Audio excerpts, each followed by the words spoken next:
De grâce, dites-lui merci. Par Bernard Guy.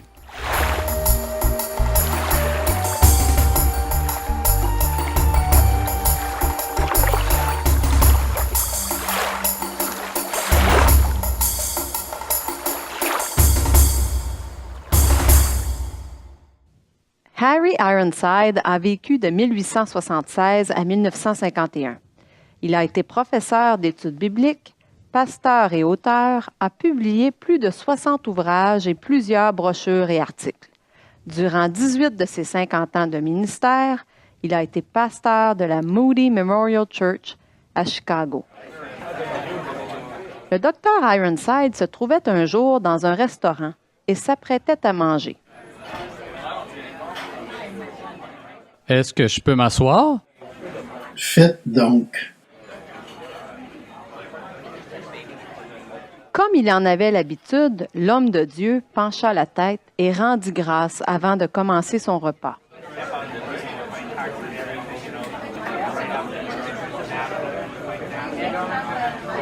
Avez-vous mal à la tête?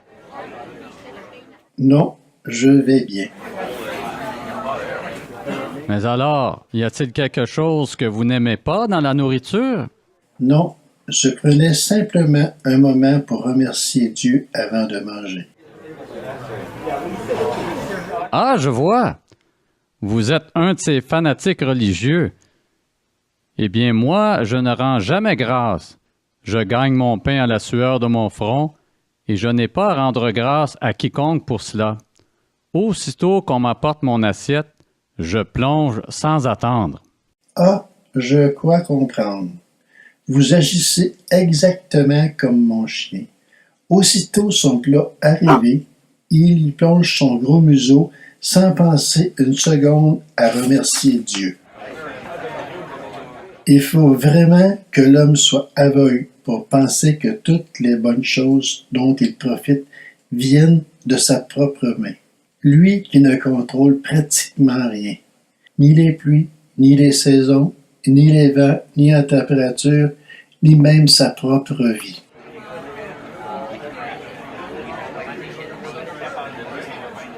Le péché a fait de grands ravages dans le cœur des hommes.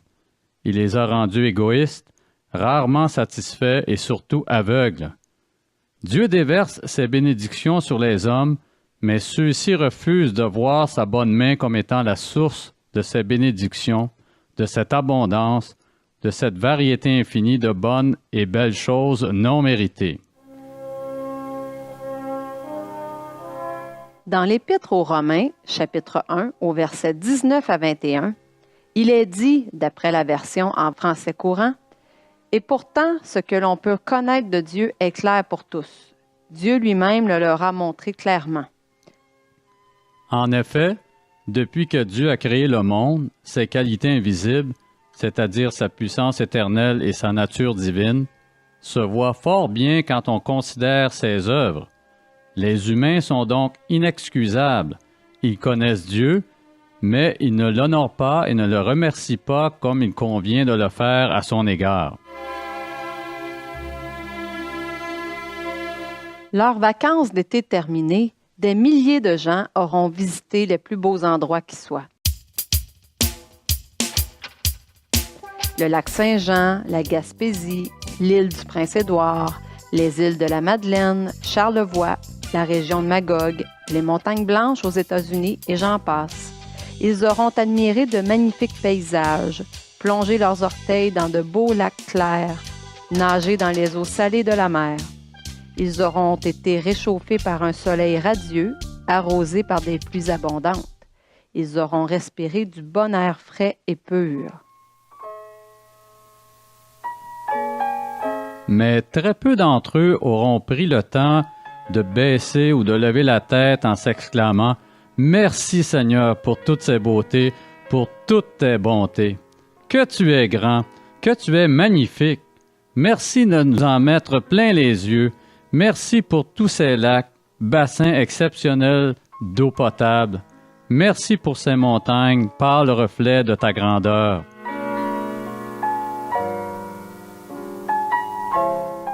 Non, malheureusement, à cause du péché qui aveugle l'homme et qui le rend ingrat, peu de gens se seront arrêtés au cours de l'été pour adorer Dieu et pour le remercier.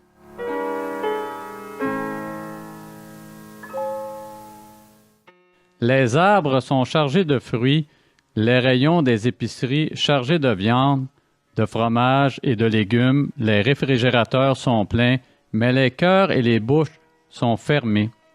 Pas d'action de grâce, pas de remerciement, aucune reconnaissance envers celui qui fournit toutes ces bonnes choses. Mais au lieu des actions de grâce, on entend des plaintes, des blasphèmes, des reproches et même des paroles de menaces contre Dieu qui fait lever son soleil sur les bons et sur les méchants, qui donne sans compter et de qui viennent toute grâce excellente et tout don parfait, selon ce que dit Jacques dans le chapitre 1 au verset 17 de sa lettre.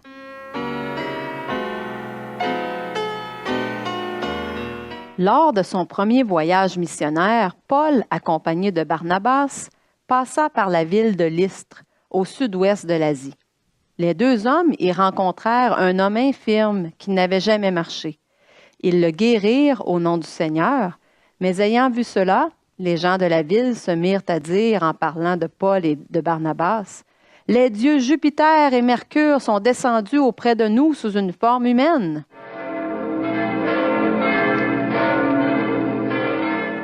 Le prêtre du temple de Jupiter s'apprêtait à leur offrir un sacrifice d'action de grâce, mais Paul et Barnabas déchirèrent aussitôt leurs vêtements en signe de protestation et s'écrièrent « Ô hommes, pourquoi agissez-vous de la sorte? Nous aussi nous sommes des hommes de la même nature que vous, et vous apportant une bonne nouvelle, nous vous exhortons à renoncer à ces choses vaines pour vous tourner vers le Dieu vivant qui a fait le ciel, la terre, la mer et tout ce qui s'y trouve. »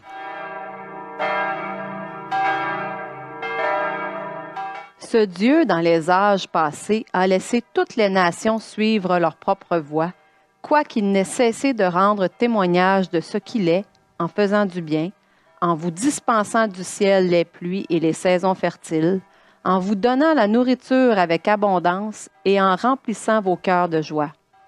À peine purent-ils, par ces paroles, empêcher la foule de leur offrir un sacrifice. Les Actes des Apôtres, chapitre 14, au verset 15 à 18. Ce texte nous montre que l'homme, à cause du péché, est prêt à remercier le premier venu, mais qu'il n'est pas enclin à remercier son Créateur. Et à cause de cette ingratitude, qui viole le premier commandement de la loi, la colère de Dieu gronde.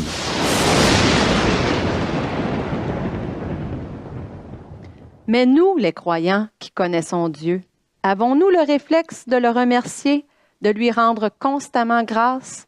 Sommes-nous reconnaissants pour tout ce qu'il nous a donné et nous donne, à commencer par le pardon des péchés, le Saint-Esprit, l'espérance céleste, les interventions de Dieu dans nos vies, sa fidélité, sans oublier bien sûr toutes les autres choses, famille, amis, santé et biens de toutes sortes.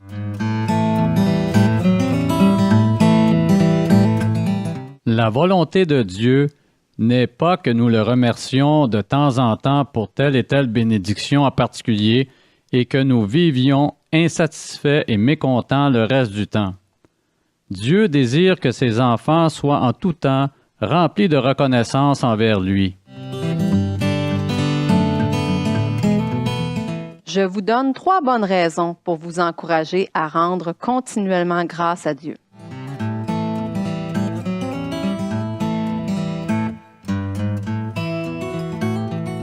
Première raison, rendre grâce est une question d'obéissance. En terminant sa lettre aux Thessaloniciens, Paul y va de quelques exhortations et il les somme au verset 18 de rendre continuellement grâce à Dieu pour toutes choses. Rendre grâce n'est pas optionnel pour le croyant. C'est quelque chose que Dieu ordonne à tout croyant de faire. Et si le croyant choisit de ne pas le faire, il désobéit à Dieu. Il se rend coupable d'ingratitude envers lui. Dans l'Ancien Testament, Dieu avait ordonné à son peuple de lui offrir des sacrifices d'action de grâce.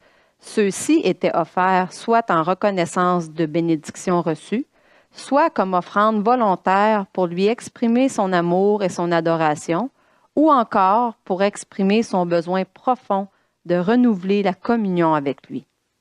Le sang était répandu, la graisse brûlée sur l'autel et le repas mangé près du sanctuaire. C'était une fête d'action de grâce où Dieu était l'invité d'honneur.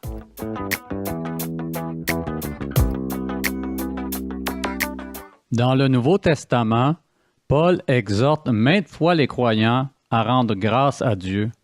Dans l'Épître aux Colossiens, chapitre 1, au verset 12, Paul dit « Rendez grâce au Père qui vous a rendu capable d'avoir part à l'héritage des saints dans la lumière. » Dans l'Épître aux Colossiens, chapitre 3, au verset 15, il écrit « Que la paix de Christ règne dans vos cœurs et soyez reconnaissants. » Et dans l'Épître aux Colossiens, au chapitre 4, au verset 2, « Persévérez dans la prière, veillez-y avec action de grâce. » Dans l'Épître aux Philippiens, chapitre 4, au verset 6, Paul écrit « Faites connaître à Dieu vos besoins en toutes choses, par des prières et des supplications. » Et il ajoute « Et avec des actions de grâce. » Rendre grâce est une façon d'obéir à Dieu. Dans l'Épître aux Éphésiens, chapitre 5, au verset 18, Dieu nous ordonne d'être remplis de l'Esprit, et nous voyons au verset 20 que rendre continuellement grâce à Dieu est une des expressions de cette plénitude. Soyez remplis de l'Esprit, rendant continuellement grâce à Dieu le Père pour toutes choses, au nom de notre Seigneur Jésus-Christ. Si vous avez passé votre vie à murmurer, à vous plaindre et à être frustré contre tout et rien, demandez pardon à Dieu. Dites-lui que vous êtes un enfant gâté qui n'a pas appris à apprécier ce qu'on lui donne et qui n'a pas appris à dire merci, et Dieu changera votre cœur. Il enlèvera par son Saint-Esprit l'ingratitude de votre cœur.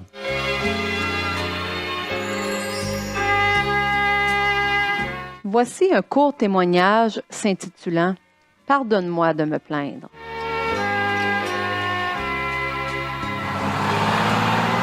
Aujourd'hui, dans un autobus, j'ai aperçu une belle femme aux cheveux blonds. Je me suis mise à l'envier. Elle semblait si heureuse, comme j'aurais voulu avoir sa beauté. Mais lorsqu'elle s'est levée, je l'ai vue s'éloigner en boitant dans l'allée.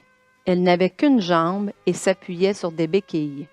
Pourtant, elle avait l'air si épanouie. Passant près de moi, elle m'a souri gentiment. « Ô Dieu, pardonne-moi de me plaindre en enviant les autres. J'ai encore mes deux jambes et je désire t'en remercier. » Après être descendue de l'autobus, je me suis assise sur un banc du parc à côté d'un homme d'une 50aine d'années. L'homme avait fière allure. Il paraissait si confiant et si sûr de lui que je me suis mise à l'envier. Il me racontait sa vie comme une grande aventure et la mienne, en comparaison, me semblait si fade.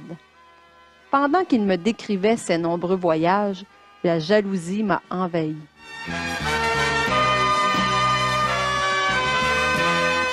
J'aurais bien voulu, moi aussi, pouvoir plier bagage. Puis soudain, j'ai aperçu sa canne blanche accrochée au dossier du banc.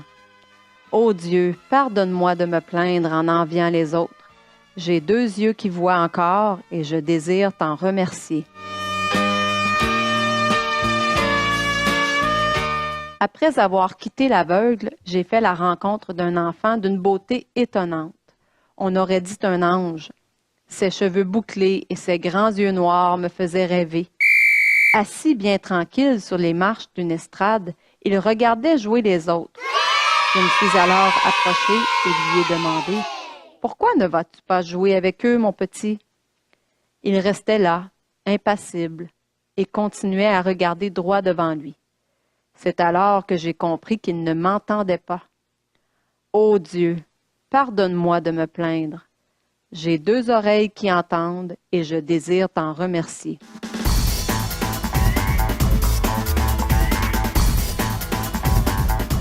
Mes pieds m'emmènent partout où je veux aller. Mes yeux me permettent de voir tout ce qu'il y a de beau à contempler. Mes oreilles entendent les voix, les sons et la belle musique.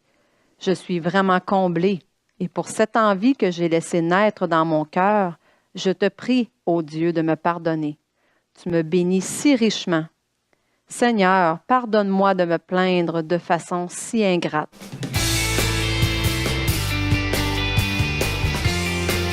Pensez aux choses qui vous tiennent vraiment à cœur et que vous demandez souvent à Dieu de vous accorder. Qu'allez-vous faire s'il ne vous les accorde pas? Comment garder une bonne attitude malgré tout?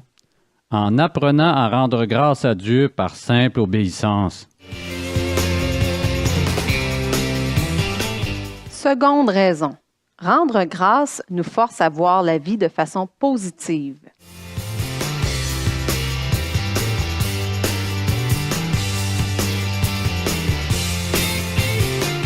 Même si la vie terrestre est limitée, imparfaite, remplie d'épreuves et de déceptions, ce n'est pas la volonté de Dieu que nous passions l'ensemble de notre vie dans la tristesse, le découragement et la morosité.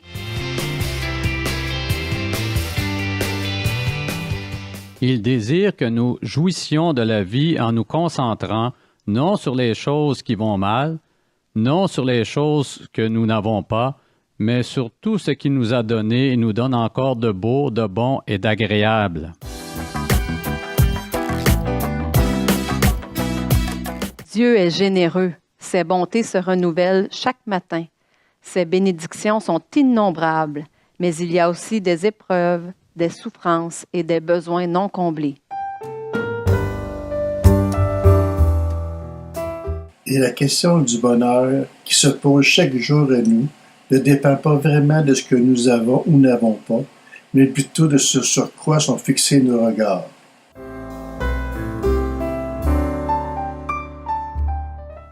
La personne qui choisit de continuellement rendre grâce à Dieu fixe ses regards sur les bénédictions de Dieu et trouve le bonheur, car rendre grâce la force à voir la vie de façon positive. Mais la personne qui choisit de ne pas rendre grâce à Dieu fixe les regards sur ce qui ne va pas, pour son plus grand malheur.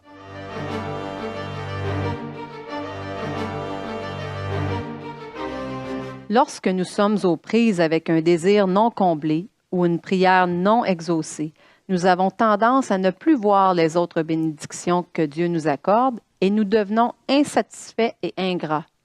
Nous devons alors prendre un recul et nous rendre compte que même si Dieu ne nous a pas accordé telle faveur, un travail, le conjoint idéal, une maison, il nous a donné et continue de nous donner toutes sortes d'autres bonnes choses.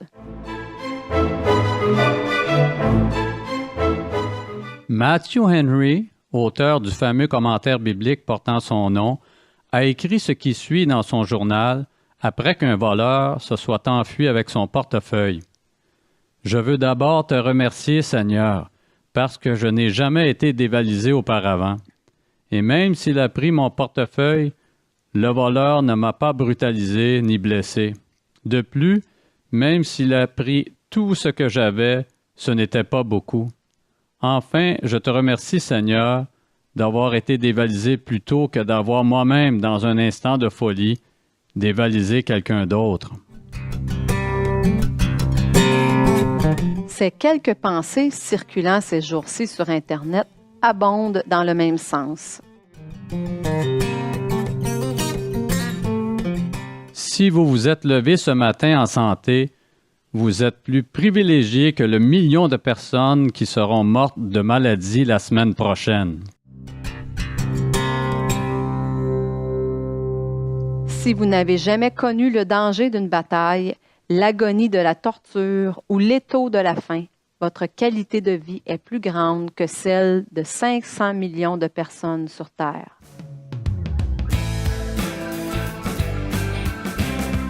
Si vous pouvez aller à l'église sans peur d'être menacé, torturé ou tué, vous avez plus de liberté que 3 milliards de personnes sur le globe.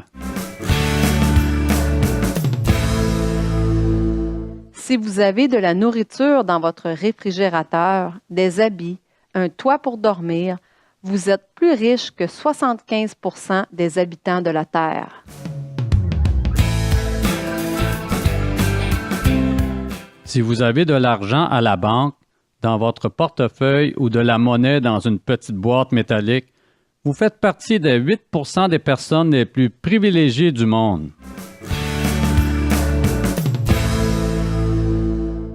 Si vos parents sont encore vivants et toujours mariés, vous êtes une rare exception. Si vous êtes en train de lire ce message, c'est que vous ne faites pas partie des 2 milliards de personnes sur la Terre qui ne savent pas lire. Soyez reconnaissants à Dieu pour toutes ces bénédictions qui peuvent vous paraître banales, mais qui sont en réalité exceptionnelles. Dans sa première lettre au chapitre 3, verset 10, Pierre dit en citant le psaume 34, « Si quelqu'un veut aimer la vie et voir des jours heureux, qu'il préserve sa langue du mal. » Et même si ce texte se rapporte en premier lieu à l'idée de ne pas parler en mal de son prochain, il s'applique aussi très bien à l'idée de rendre grâce à Dieu plutôt que de critiquer sans cesse comme des filles et des fils ingrats.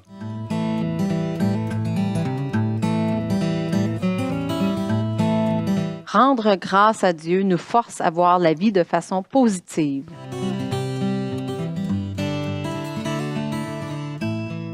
Merci Seigneur pour mon adolescent qui se plaint d'avoir à faire la vaisselle, car cela veut dire qu'il est là à la maison avec nous et non dans la rue.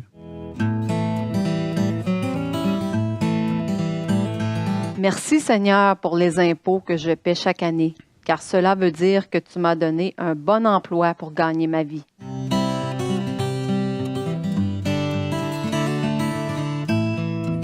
Merci Seigneur pour mes vêtements qui sont un peu justes, car cela veut dire que je mange à ma faim.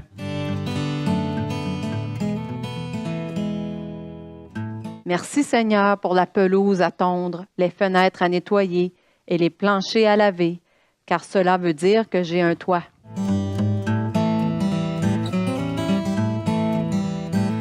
Merci Seigneur pour ma grosse facture de chauffage, car cela veut dire que je passe l'hiver au chaud. Merci Seigneur pour les longues heures de travail, car cela veut dire que je suis encore capable de travailler dur.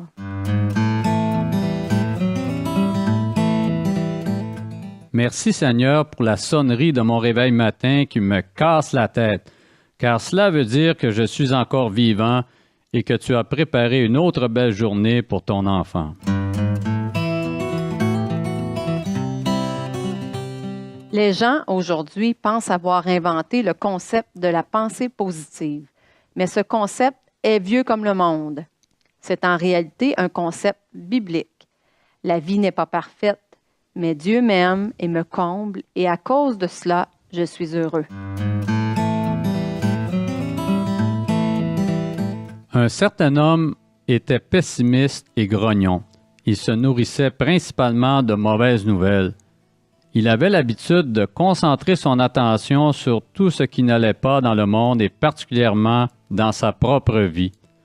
Cet homme était souvent malade et avait l'air piteux. Après quelques mois d'absence, il se présenta un jour à ses amis métamorphosé. Il était plein de vitalité, enthousiaste et heureux. « Que t'est-il arrivé? » lui demandèrent ses amis qui n'en croyaient pas leurs yeux.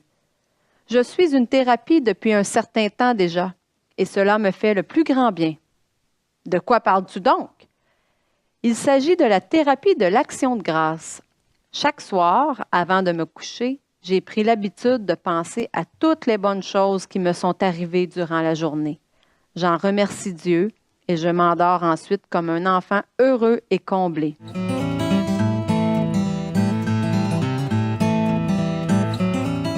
cet homme avait choisi d'être heureux en se concentrant sur les bénédictions de Dieu. Comme l'a dit un jour l'écrivain Léon Tolstoï, « Si vous voulez être heureux, soyez-le ». Cela implique un geste volontaire de notre part. Rendre grâce à Dieu nous force à voir la vie de façon positive. Et dites-vous bien que pour nous, chrétiens, le meilleur est encore à venir. Troisième raison. Continuer à rendre grâce dans les situations difficiles de la vie est un acte de foi. Dans la première épître aux Thessaloniciens, chapitre 5, au verset 18, nous lisons « Rendez grâce à Dieu pour toutes choses ». C'est le « toute chose » qui est agaçant.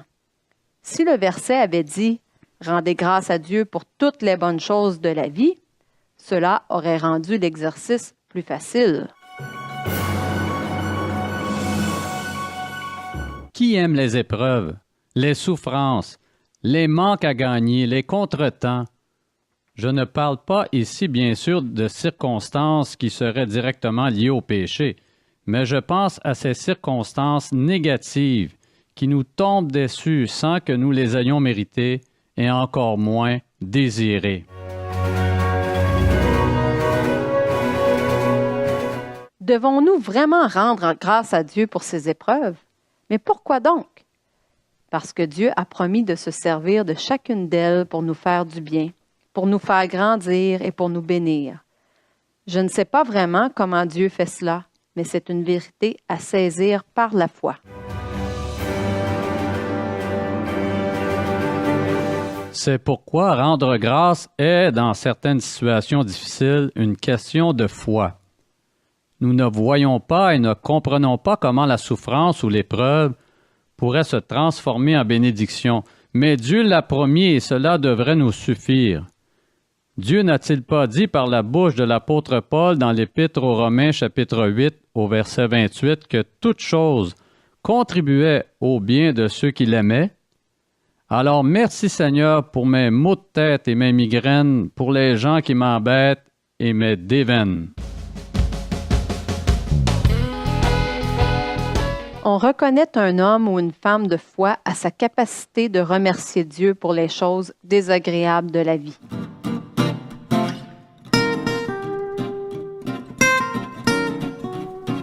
C'est une chose que le prédicateur écossais George Matheson n'avait jamais pu faire jusqu'au jour où il devint aveugle. Après quelques mois de frustration et de combats intérieurs, il en arriva au point où il put écrire ce qui suit dans une prière. « Mon Dieu, je ne t'ai jamais remercié pour mes échardes dans la chair. Je t'ai remercié 1 million de fois pour mes roses, mais pas une seule fois pour mes épines. Mes yeux étaient fixés sur la gloire à venir, mais je n'avais jamais pensé que tu pouvais faire naître ta gloire dans mon cœur en utilisant mes souffrances présentes. Seigneur, enseigne-moi la valeur des épreuves. » En rendant grâce au Père pour le pain et le vin à son dernier repas, Jésus a rendu grâce pour l'épreuve la plus terrible et douloureuse de toute son existence.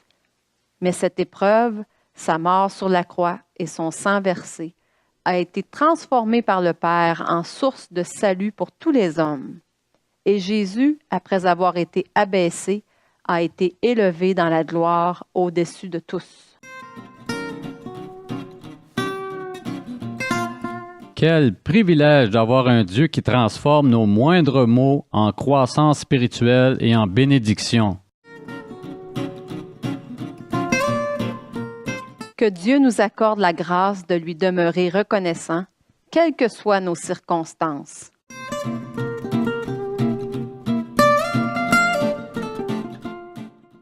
Comme l'exprime le chant « Quand le vol de la tempête », quand le vol de la tempête vient à assombrir ton ciel bleu, au lieu de baisser la tête, compte les bienfaits de Dieu.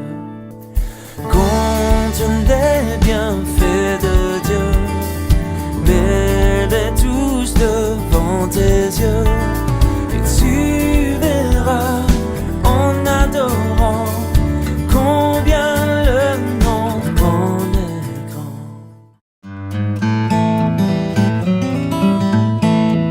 La personne qui choisit de rendre grâce à Dieu fixe ses regards sur les bénédictions de Dieu et trouve le bonheur, car rendre grâce la force à voir la vie de façon positive.